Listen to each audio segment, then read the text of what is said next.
네, 오늘 함께 볼 말씀은 요한 1서 4장 4절 말씀입니다. 요한 1서 4장 4절 말씀입니다. 우리 한 절이니까 다 함께 봉독하시겠습니다. 자녀들아, 너희는 하나님께 속하였고 또 그들을 이기었나니 이는 너희 안에 계신 이가 세상에 있는 자보다 크심이라. 아멘. 지난주 우리는 예수님을 만났을 때 어떤 변화가 일어나는지에 대해서 알아보았습니다. 예수님을 만난 사람은 선택의 기로에 놓이게 됩니다. 팬의 길을 갈 것인가 아니면 제자의 길을 갈 것인가. 부자 청년은 근심하며 돌아갔고 삭개오는 예수님의 그 말씀에 순종해서 그대로 따랐습니다. 오늘은 영화 라이온 킹이라는 영화를 보면서 예수님을 만났을 때 또 어떤 변화가 일어나는지 같이 알아보고자 합니다. 네, 이 영화 모두 다 아시는 영화일 거라 생각하는데 이 영화는 1994년에 개봉된 디즈니 애니메이션 영화입니다. 참고로 저랑 나이가 같습니다. 아프리카에 있는 그 동물의 왕국에서 일어나는 일을 다룬 영화인데 동물의 왕 사자 무파사와 그의 아들인 심바, 또 왕의 자리를 노리는 무파사의 동생이자 심바의 삼촌인 스카와 하이에나 무리들이 만들어가는 이야기입니다. 동물의 왕국에는 큰 경사가 일어났습니다. 바로 왕국을 다스리는 왕인 무파사의 아들이 태어난 것입니다. 우리 창세기 말씀 같이 한번 읽어보겠습니다. 1장 31절 그리고 27절 말씀입니다. 다 같이 읽겠습니다. 하나님이 자기 형상 곧 하나님의 형상대로 사람을 창조하시되 남자와 여자를 창조하시고 하나님이 지으신 그 모든 것을 보시기에 심히 좋았더라. 아멘. 하나님은 우리를 만드시고 너무너무 좋아하셨다고 합니다. 뿐만 아니라 창세기 1장 28절 29절을 보니까 이 땅을 다스리는 그 모든 권한을 우리에게 주셨습니다. 오늘 영화에서 봤듯이 오늘 태어난 심바도 역시 마찬가지입니다.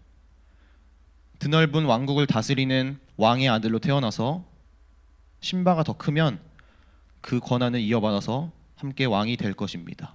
모두가 심바의 탄생을 기뻐하고 축복합니다. 그러나 한 마리만은 그렇지 않습니다. 바로 심바의 삼촌인 스카입니다. 그는 자신이 왕이 되고 싶어 합니다.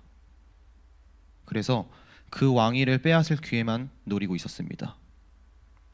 그렇게 수단과 방법을 가리지 않고 사자들의 적이었던 하이에나까지 손을 잡고 결국 마침내 왕 자신의 형인 무파사를 죽이게 됩니다. 사탄도 항상 기회를 노리고 있습니다. 왕의 자녀로 태어난 우리가 어떻게 하면 죄를 짓게 만들까? 어떻게 하면 실족하게 할까?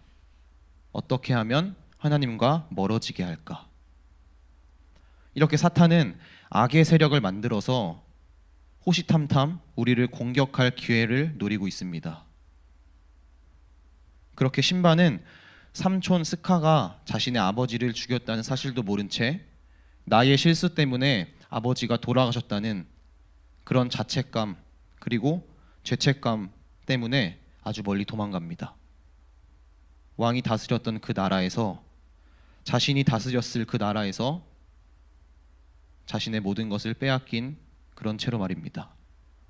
도망간 심바는 자신의 존재를 잊고 살아갑니다. 도망간 상태에서 티몬과 푼바라는 친구들을 만나서 같이 생활하게 됩니다. 근데 이 티몬과 푼바는 미어캣과 멧돼지입니다. 원래라면 사자는 그들을 잡아먹는 존재이지만 심바는 오히려 그들과 어울리고 그들이 먹고 있던 벌레를 같이 먹으면서 생활하고 있습니다. 그리고 심바의 가치관은 아까 나온 것처럼 하쿠나 마타타가 되어버립니다. 하쿠나 마타타는 잘 될 거야 라는 뜻으로 근심과 걱정을 모두 떨쳐내버려 라는 좋은 뜻입니다. 하지만 문제는 신바가 자신이 누군지 잊은 채로 그런 가치관이 생겼다는 것입니다. 그러다가 옛 친구 날라를 만나게 되고 지금 자신이 원래 있던 그 왕국이 얼마나 고통 속에 있는지 알게 됩니다. 죄책감과 후회, 그리고 자신을 자책하면서 자신이 누군지 잃어버렸던 신바는 점점 자신의 정체성을 깨닫게 됩니다. 그러다 결정적으로 아버지를 만나게 되고 자신이 어떤 존재인지 다시 한번 깨닫게 됩니다. 예수님을 만나고 나면 우리는 내가 누구인지 알게 됩니다. 나를 구원하신 하나님을 알게 되고 또 내가 하나님의 자녀임을 우리는 깨닫게 됩니다. 내가 누구인지 알게 되면 이제는 그 전과 같을 수 없습니다. 하지만 지금 보면 우리는 할 수 없을 것처럼 보입니다. 지금 내 모습을 보니까 주님을 사랑하는 것 같지도 않고 주님의 자녀인 것 같지도 않아 보입니다. 매일 결단하지만 늘 쉽게 무너지고 늘 쉽게 주저앉고 화를 내고 누군가를 미워하고 또 우리를 이간질시켜서 다투게 만드는 그 사탄의 계략에 늘 넘어집니다. 돌이켜보니 우리는 내가 누구인지 잊고 사는 팬이었습니다. 하지만 예수님은 끊임없이 우리가 누구인지를 알려주십니다. 아까 영화에 나온 원숭이인 라피키가 신바에게 이런 말을 합니다. 문제는 네가 누구냐는 거야. 그렇습니다. 우리가 해결해야 될 가장 큰 문제는 바로 나의 정체성입니다. 우리는 하나님의 자녀입니다. 또한 우리는 최후 승리자인 줄 믿으시기 바랍니다. 우리 안에 계신 예수님이 이 세상 그 어떤 것보다 훨씬 더 강하신 분이시기 때문입니다.